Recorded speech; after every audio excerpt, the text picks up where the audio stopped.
My name is Cora Bennett. For most of my 28 years, I have found solace in the hushed corridors of libraries, in the faint, sweet scent of aging paper and binding glue. I work as an archivist at Portland State University, a job that suits my nature. I spend my days bringing order to the past, carefully preserving stories that might otherwise be lost to time. It is a quiet life, a deliberate one, and for a long time, I believed that quiet was the same as peace. I grew up in Laurelhurst, a neighborhood in Portland where the old craftsman houses stand like silent matriarchs, their eaves heavy with moss and the persistent Oregon rain. Our home was a handsome two-story on a corner lot, with a garden my mother, Marion, tended with a ferocity she rarely applied to her children. My father, Richard, was a financial advisor who valued appearances above all else. To the outside world, we were the Bennetts, stable, successful, a portrait of quiet prosperity. But inside those walls, the air was different. It was thin, charged, and everything, every hope, every dollar, every decibel of praise, orbited my younger brother, Leo. Leo was the sun. The rest of us were just satellites, drawn into his gravitational pull, our own paths dictated by his fire. He was 25, a soccer prodigy with a striker's explosive power and a temper to match. He played for the Timbers development squad, and my parents saw his athletic prowess not just as a talent, but as their legacy, their winning lottery ticket. His trophies, gleaming and golden, displaced the family photos on the mantelpiece.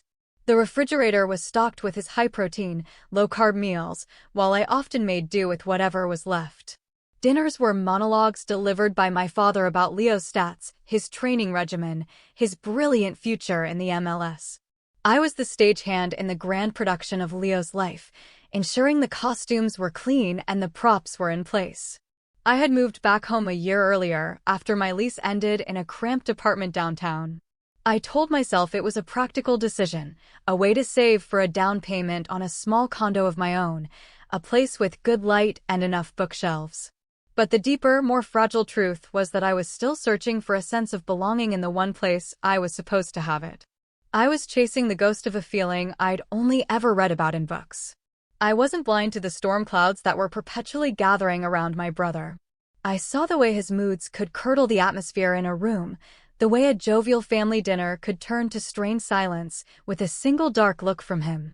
I'd seen the fist-sized dent in his bedroom wall, hastily covered by a poster, which he'd blamed on a clumsy accident. I'd seen the flicker of apprehension in his girlfriend's eyes just before she stopped coming over for good. I saw it all, but in the Bennett family, silence was the currency of love. Voicing a concern was an act of betrayal. And I, for so long, had been a loyal and silent daughter.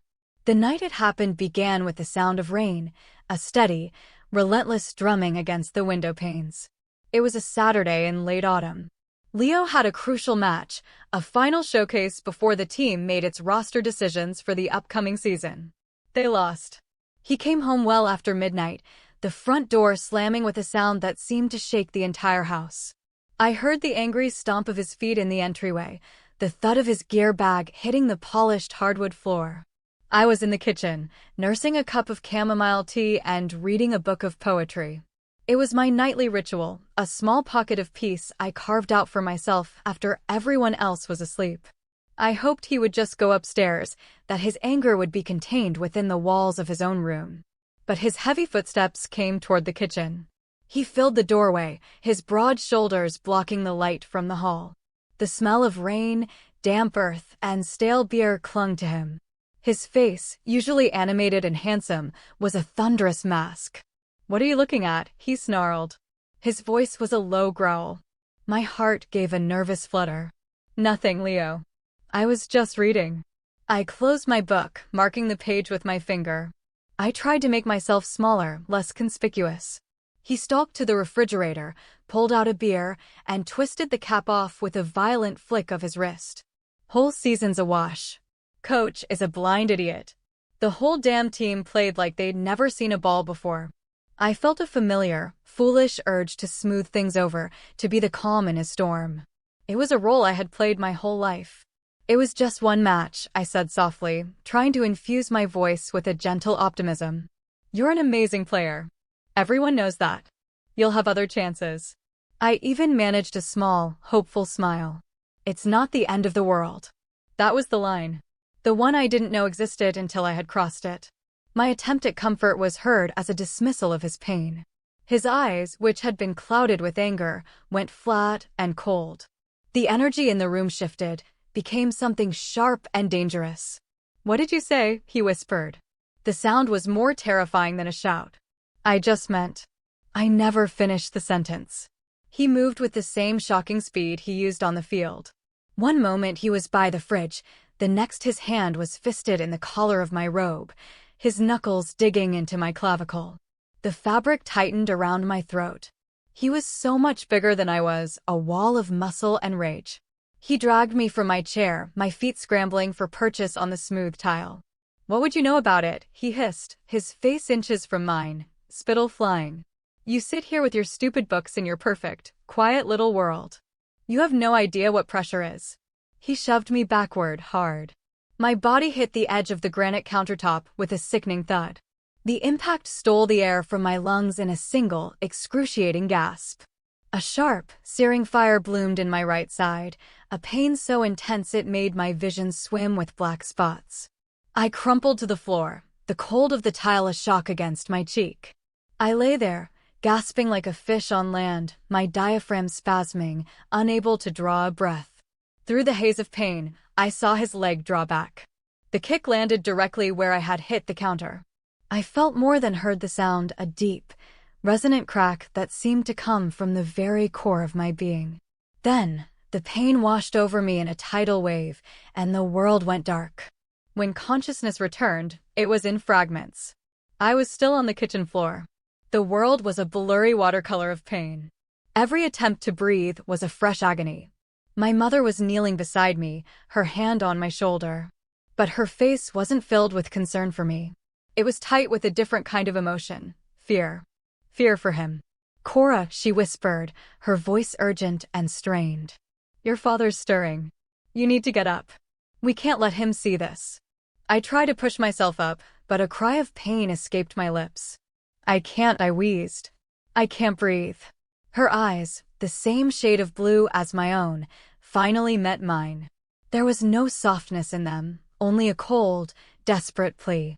Listen to me, she said, her voice dropping to a conspiratorial whisper. You were coming down for a glass of water. The floor was wet. You slipped and hit the counter. Do you understand me? You slipped. Leo is beside himself. This could ruin everything for him, his draft prospects, everything we've worked for. He had shattered a piece of me, and she was worried about his career. Somehow, fueled by a surge of adrenaline and a lifetime of obedience, I managed to crawl. I dragged my broken body across the cold kitchen floor, each movement a fresh hell, and into the small downstairs powder room. I fumbled with the lock and slid down the wall, my body shaking uncontrollably from shock and pain. I could hear their muffled voices through the door. My father's low, questioning rumble. My mother's high, frantic whispers, selling the story she had just invented. Then I heard Leo's footsteps, heavy on the stairs, followed by the distant slam of his bedroom door. He had gone to bed. A moment later, my mother's voice came, clear and sharp, through the thin wood of the door. Keep quiet in there, Cora, she said, her words stripped of all warmth, all pretense of maternal care. You'll ruin his future. That was the moment the ghost I'd been chasing finally dissolved. I wasn't a daughter. I wasn't a sister. I was an inconvenience, a potential scandal to be managed. I was curled up on the cold bathroom floor, my ribs fractured, and the only concern my family had was for the person who had put me there. I was utterly and completely alone. The next morning, the pain was a physical presence, a creature with claws that dug into my side with every shallow breath. I couldn't stand up straight. The world seemed tilted, unsteady. My father stood in the hallway, his face a mask of grim resolve. There was no "Are you okay?" No, my God, what happened? Only a clipped, cold command. Get your coat. I'm taking you to the urgent care. The drive was silent and suffocating. The Portland sky was a familiar shade of bruised gray, the rain streaking down the windshield like tears. My father kept his eyes fixed on the road, his knuckles white on the steering wheel. "You slipped on the wet porch steps," he said, the words precise and measured. It wasn't a suggestion, it was an order. "That's the story. Your mother is a wreck. Leo is sick with worry about you. He feels terrible that he didn't mop up the water when he came in. We don't need any more drama in this house. You tell them you fell. Promise me, Cora." I was so beaten down, so conditioned to please, that I simply nodded. A single, silent nod. The life felt like ash in my mouth. What was one more layer of silence on a lifetime of it? At the clinic, the sterile smell and the humming fluorescent lights intensified the throbbing in my head. A nurse took my vitals with practiced efficiency and asked what had happened. I recited my father's script, my own voice sounding distant and foreign. I slipped on the porch steps. They were wet from the rain. Then, the doctor came in. She was a woman with kind, intelligent eyes and a calm, reassuring presence. Her name tag read Dr. Anya Sharma. She looked from my chart to my face, her expression gentle but searching. She asked me to lie on the exam table and gently pressed on my side. I couldn't stifle the sharp cry of pain. "I'll need to get an X-ray," she said softly.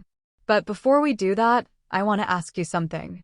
She pulled a rolling stool closer and sat down, so our eyes were level. "The pattern of the bruising here," she said, gesturing to my ribs, "and the severity of the contusion, it's not entirely consistent with a fall. A fall down steps, you'd likely see other scrapes, other impact points." She leaned in slightly, her voice dropping to a confidential tone. "Cora, did someone do this to you?" The world seemed to stop. My father was in the waiting room, a sentry guarding the family story. For 28 years, my family had looked at me and seen a reflection of their own needs, the quiet daughter, the convenient helper, the keeper of secrets. This woman, a complete stranger, was the first person who seemed to see me. She saw the pain I was in, not the problem I might cause. A dam I hadn't even known was there began to crack. Tears, hot and shameful, welled in my eyes. I can't," I stammered, the words choked with the fear of my father's anger, my mother's disappointment, my brother's ruined future. Dr. Sharma didn't push. She simply nodded, her expression full of an understanding that felt more comforting than any words. "All right, let's get those X-rays." When she returned, she closed the door quietly behind her and clipped the films to the light box. The ghostly image of my own ribcage glowed back at me. I could clearly see the dark, jagged lines marring the pale bones. "You have 2 fractured ribs and another one with a significant hairline crack," she said, her tone professional but laced with empathy. "This type of injury, Cora, requires a direct and significant application of force. A powerful blow." She picked up a small clinical camera and, with a quiet, "May I?"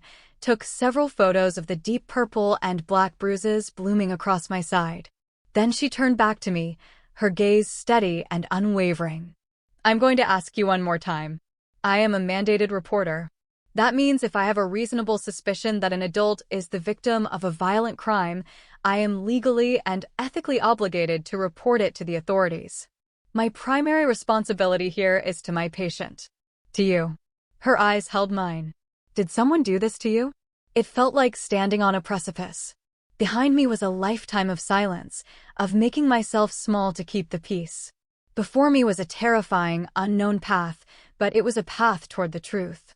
I looked at the image of my own broken bones, the undeniable proof of his violence. I looked at this doctor, a stranger who was offering me the protection my own family had denied me. In a voice that was barely a whisper, a sound that felt like it was being pulled from the deepest part of my soul, I said it. "My brother." The 2 words hung in the sterile air, small and fragile, but impossibly heavy. The moment they were out, the dam broke completely. Sobs racked my body, painful gasps that jarred my broken ribs. "Please," I begged her, the tears streaming down my face. "Please don't. You don't understand. It will tear my family apart. It will ruin his life." Dr. Sharma's voice was firm, but not unkind.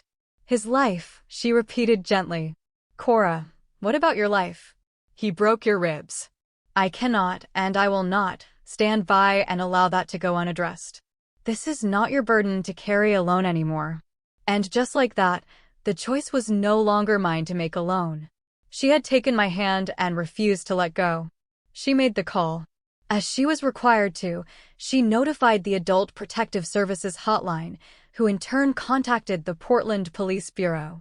By the time my father drove me home from the clinic, the ground beneath our family had irrevocably shifted.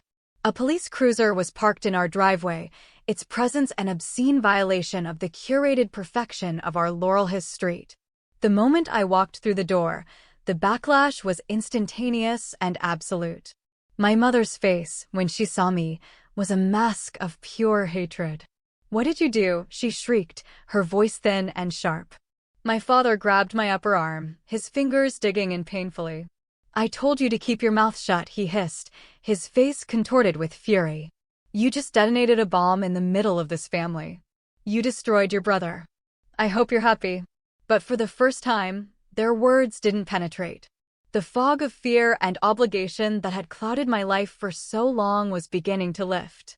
While they were yelling, while their world was shrinking to the singular focus of protecting their violent son, I walked past them. I went in my room, pulled out the suitcase I had never fully unpacked, and began to fill it. I didn't have a plan. I didn't know where I would go or what I would do. I only knew, with a certainty that was as solid and real as the pain in my side, that I could not spend another second in that house. The first few weeks were a blur of pain, paperwork, and a profound, terrifying freedom. Dr. Sharma became my anchor in the storm. She gave me the number for a local domestic violence resource center. They helped me find a small, subsidized apartment in the Pearl District, a world away from the manicured lawns and hushed judgment of Laurel Hills. The apartment was little more than a box with a window overlooking a brick alleyway, but it was safe. It was mine. One of the first things I did was go to the Multnomah County Courthouse and file for a restraining order against Leo.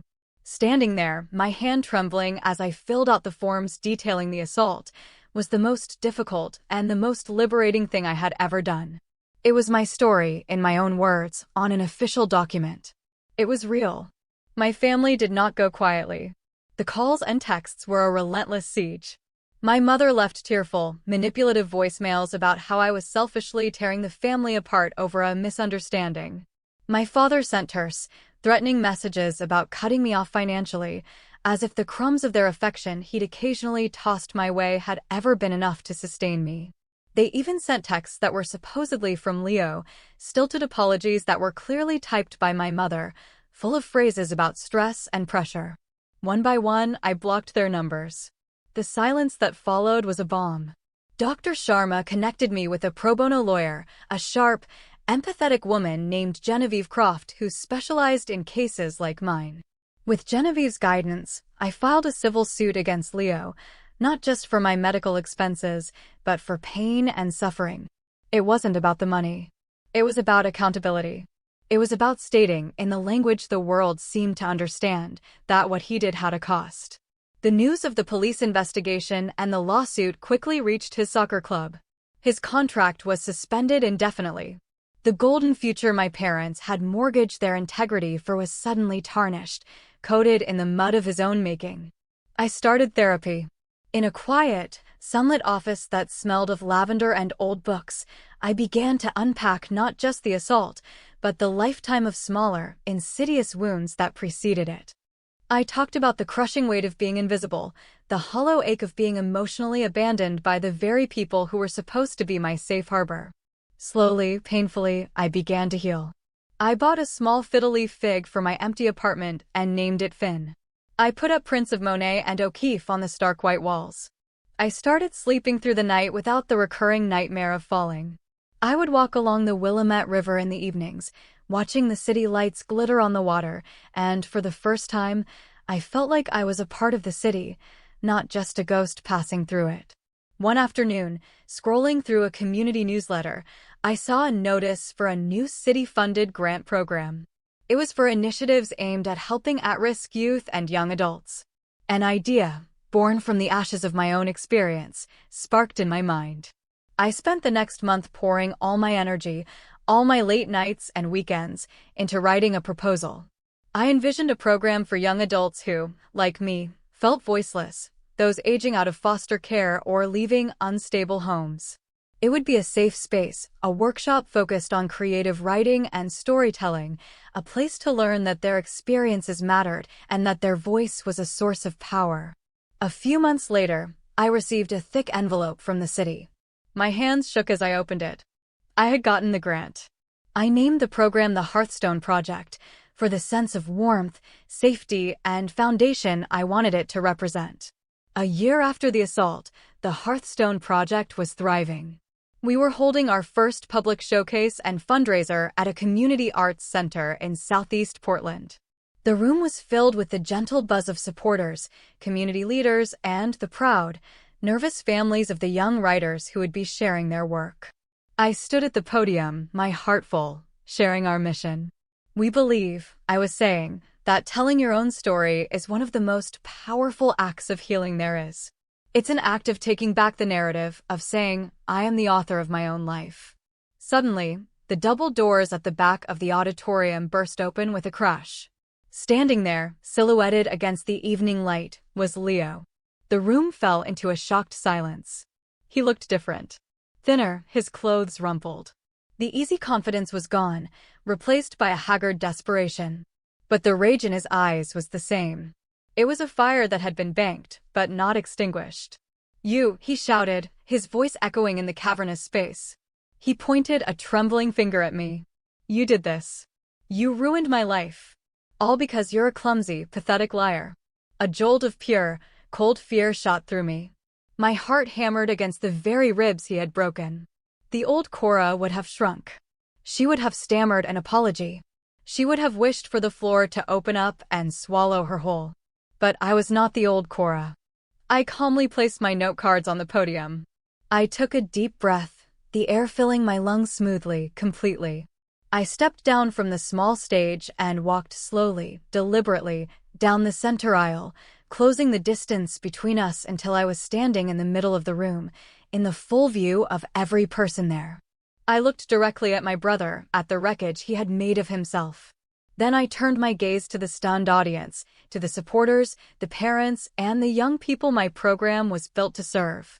My voice, when I spoke, did not tremble. It was as clear and steady as a bell. This, I said, my gaze sweeping across the room before landing back on him, is the man who broke my ribs. I let the words settle into the profound silence. I let the truth of them land in every corner of that room. Then I delivered the final, devastating piece of the story.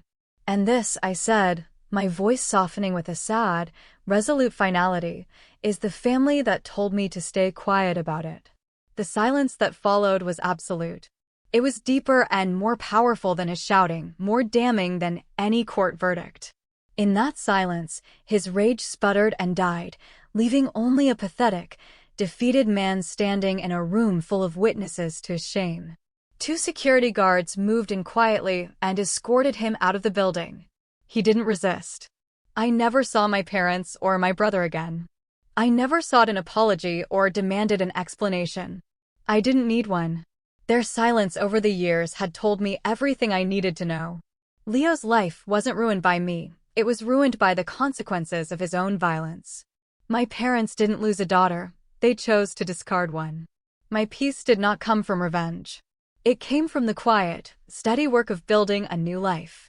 It came from the words of the young writers in my program, from the supportive smiles of my new community, from the simple, sacred pleasure of sitting in my own sun-filled apartment with my thriving plant fin, a good book, and a cup of tea. I had found my family, not in the house I was born into, but in the life I had built for myself. I had my voice. I had my story. And for the first time, that was more than enough.